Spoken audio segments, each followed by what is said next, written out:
할렐루야, 주님의 이름으로 문안드립니다. 함께 사도신경으로 신앙 고백하심으로써 수요일 새벽 예배를 시작하겠습니다. 전능하사 천지를 만드신 하나님 아버지를 내가 믿사오며 그 외아들 우리 주 예수 그리스도를 믿사오니 이는 성령으로 잉태하사 동정녀 마리아에게 나시고 본디오 빌라도에게 고난을 받으사 십자가에 못 박혀 죽으시고 장사한 지 사흘 만에 죽은 자 가운데서 다시 살아나시며 하늘에 오르사 전능하신 하나님 우편에 앉아 계시다가 저리로서 산 자와 죽은 자를 심판하러 오시리라. 성령을 믿사오며 거룩한 공회와 성도가 서로 교통하는 것과 죄를 사하여 주시는 것과 몸이 다시 사는 것과 영원히 사는 것을 믿사옵나이다. 아멘. 하나님 감사합니다. 오늘도 주님과 함께하는 이 자리로 저희들을 불러주시고 주님의 이름으로 기도하며 주님을 사랑하는 마음으로 한자리에 모이게 하심을 감사드립니다. 코로나로 우리가 교회당에 모여 예배드릴 수 없지만 성도들이 각 가정에서 정한 장소에서 또 정한 시간에 하나님을 찾고 성령 안에서 하나로 예배드리게 하신 하나님 감사합니다. 이때를 통하여서 우리가 과거에 함께 모여 예배드렸던 또 교제했던 그 시간들이 얼마나 소중하고 값진 시간들이었는지를 생각해 봅니다. 코로나 이후에 우리의 신앙의 모습이 또 교회의 모습이 어떻게 달라질지 알 수 없지만 우리들의 믿음과 신앙이 늘 견고하게 주님의 반석 위에 서 있을 수 있도록 우리를 붙들어 주시옵소서. 오늘도 주님의 말씀 앞으로 나아갑니다. 주님, 우리의 마음을 주님의 말씀으로 채워주시고 오늘 세상을 살아갈 때 공허함 없이 주님 주시는 넉넉함과 풍성함 가운데 말씀의 복을 누리며 사는 저희들 되도록 인도해 주시옵소서. 감사드리며 예수님의 이름으로 기도합니다. 아멘. 하나님께서 이 시간 우리들에게 주시는 말씀은 시편 71편 1절부터 6절까지의 말씀입니다. 시편 71편 1절부터 6절까지의 말씀 제가 두 번 반복해서 봉독해 드리겠습니다. 여호와여, 내가 주께 피하오니 내가 영원히 수치를 당하게 하지 마소서. 주의 의로 나를 건지시며 나를 풀어주시며 주의 귀를 내게 기울이사 나를 구원하소서. 주는 내가 항상 피하여 숨을 바위가 되소서. 주께서 나를 구원하라 명령하셨으니 이는 주께서 나의 반석이시요 나의 요새이심이니이다. 나의 하나님이여, 나를 악인의 손 곧 불의한 자와 흉악한 자의 장중에서 피하게 하소서. 주 여호와여, 주는 나의 소망이시요 내가 어릴 때부터 신뢰한 이시라. 내가 모태에서부터 주를 의지하였으니며 나의 어머니의 배에서부터 주께서 나를 택하셨사오니 나는 항상 주를 찬송하리이다. 다시 1절부터 6절까지 다시 제가 읽어드리겠습니다. 여호와여, 내가 주께 피하오니 내가 영원히 수치를 당하게 하지 마소서.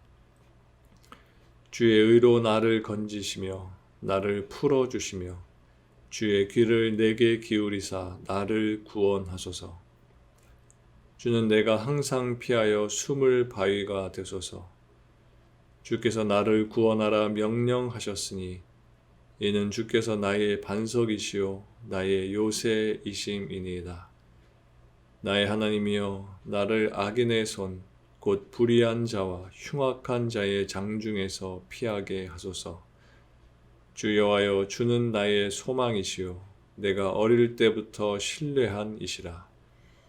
내가 모태에서부터 주를 의지하였으며 나의 어머니의 배에서부터 주께서 나를 택하셨사오니 나는 항상 주를 찬송하리이다. 아멘. 다시 천천히 말씀을 읽으시면서 개인적으로 묵상하고 기도하는 시간을 가지시겠습니다.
일 절 말씀을 보면 시인은 여호와여 내가 주께 피하오니 내가 영원히 수치를 당하게 하지 마소서 이렇게 간구하고 있습니다. 시편 71편에는 저자가 누구인지 기록되어 있지 않습니다. 그러나 대다수의 학자들은 이 저자가 노년기에 접어들면서 자신이 겪었던 과거의 고난과 시련 그리고 하나님의 은혜를 회고하는 것으로 봐서 이 시의 저자는 다윗일 것이다 이렇게 보고 있습니다.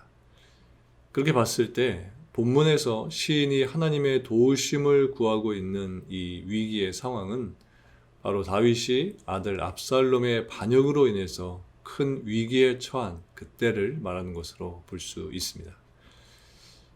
여러분, 다윗이 압살롬에게 쫓겨서 피난길에 있을 때 적들에게 수모를 당하는 그의 심정이 얼마나 아프고 쓰라렸겠습니까? 아마도 초창기 그가 사울에게 쫓기면서 당했던 수모와는 비교도 할 수 없을 정도로 큰 고통이었을 것입니다. 바로 이런 인생의 극한 위기 속에 있을 때 다윗은 오늘 본문 1절에 보면 그는 하나님의 이름을 부르면서 내가 주님께로 피하기 원합니다. 내가 수치를 당하지 말게 해 주십시오. 이렇게 하나님께 호소하고 있는 것입니다. 이것은 다윗이 원수들로부터 수치를 당하지 않고 망하지 않도록 하나님께 자신을 구해달라고 고백하는 것입니다. 여러분, 만일 다윗이 압살롬과 그의 추종자들에 의해서 완전히 망하게 되었다면 어떻게 되었겠습니까? 다윗이 지금과 같이 위대한 이스라엘의 왕으로 기억될 수 있었을까요? 역사는 승자를 중심으로 기록되게 마련입니다. 패자는 말이 없습니다.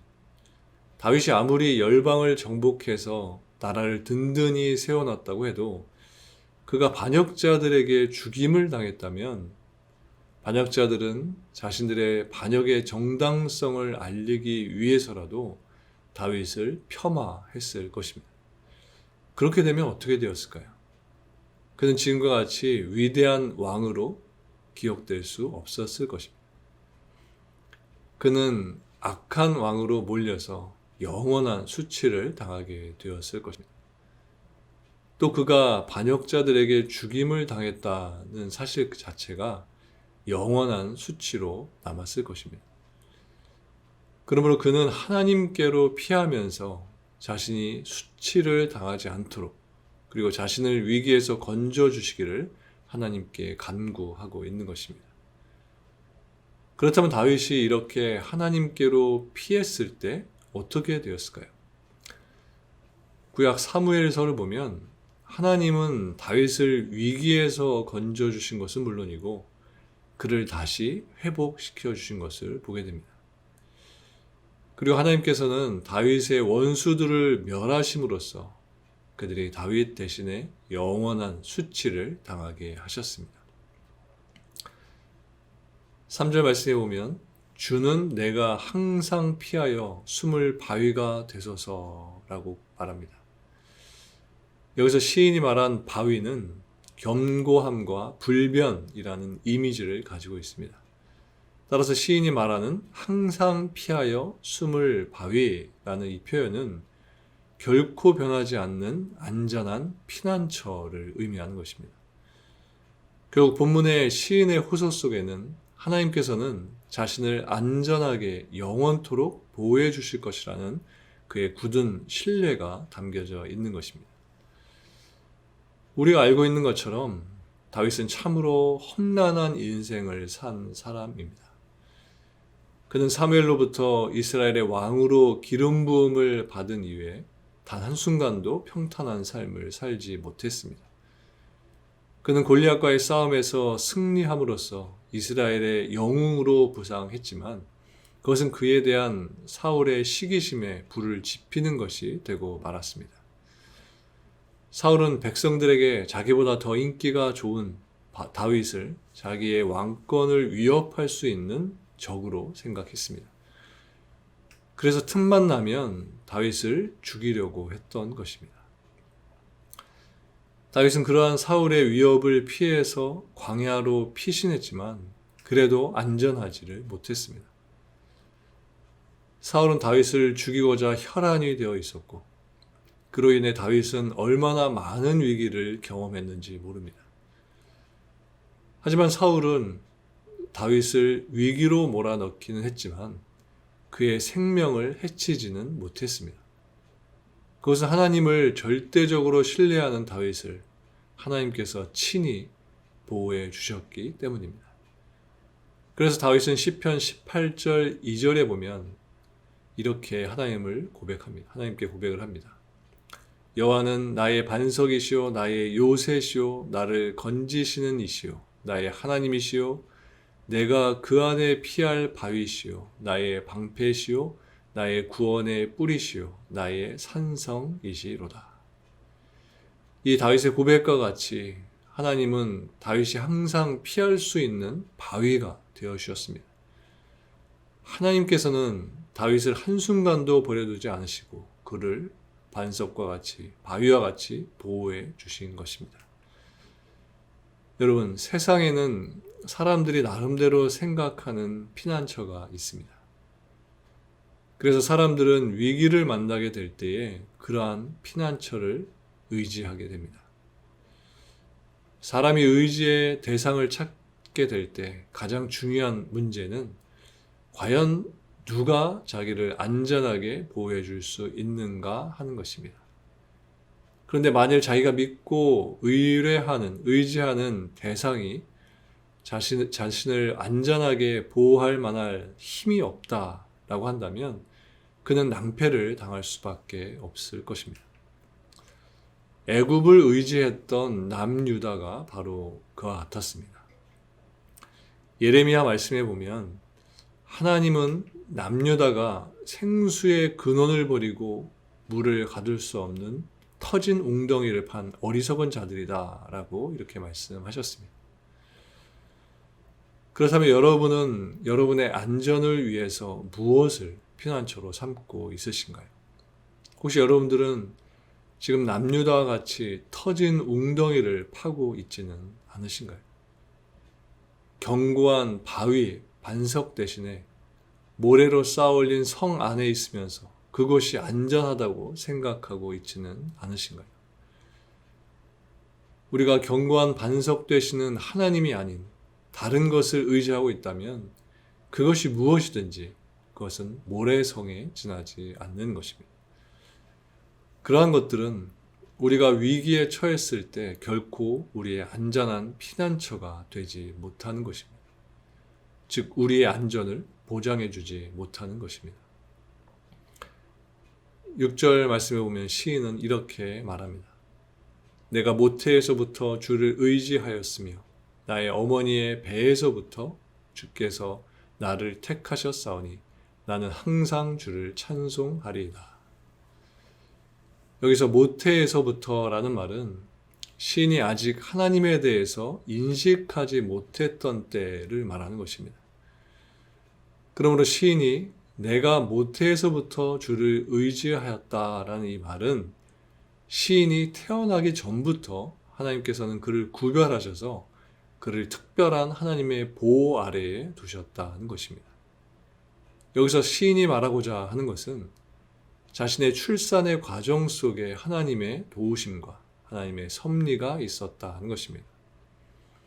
한마디로 자신은 하나님의 은혜로 이 세상에 존재하게 되었고 또 현재에도 그렇게 여전히 존재하고 있다는 것입니다. 여러분, 어머니의 뱃속에 잉태된 아기가 모두 건강하게 다 세상에 태어난 것은 아닙니다. 잉태된 아이들 가운데에는 세상의 빛을 보지 못하고 모태를 자신의 무덤으로 삼는 아이들도 있습니다.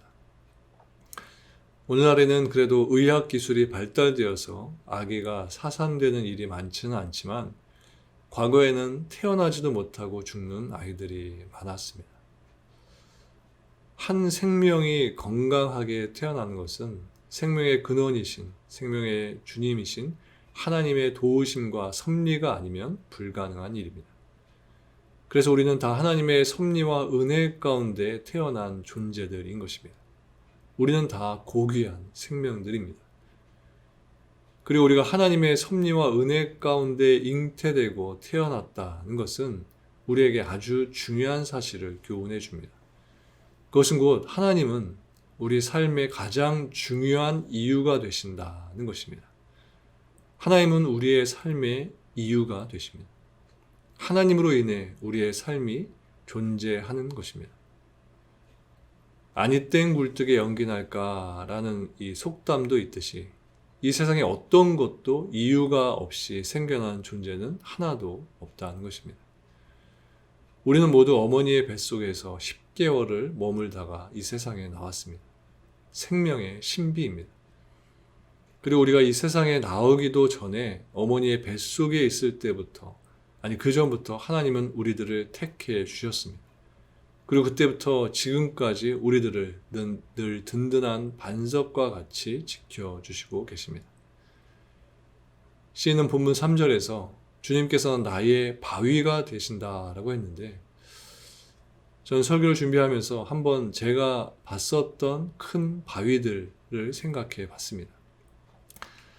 산이나 숲에 가게 되면 그곳에 있는 많은 바위들을 볼 수가 있습니다.